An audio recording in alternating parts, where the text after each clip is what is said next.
గోపాలరావుపేట పక్కన కొల్లూరుపల్లె ఉండి నామాపూరు ఈ గ్రామాల్లో మేము డయాబెటీస్ క్యాంప్ నిర్వహించడం జరిగింది. మరి అదేవిధంగా ముఖ్యంగా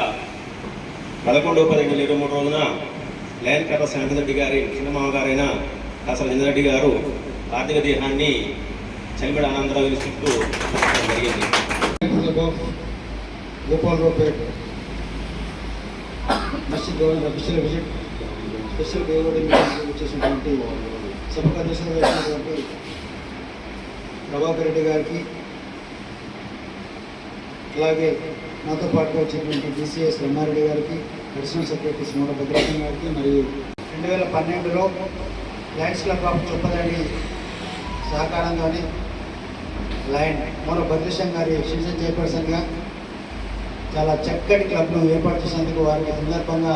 హృదయపూర్వకమైన అభినందనలు తెలియజేసుకుంటూ, సభ్యులందరూ కూడా గత 11 సంవత్సరాలుగా మన ప్రాంతంలో చాలా చక్కటి సేవా కార్యక్రమం చేస్తున్నందుకు మీ అందరినీ కూడా హృదయపూర్వకమైన అభినందనలు తెలియజేసుకుంటూ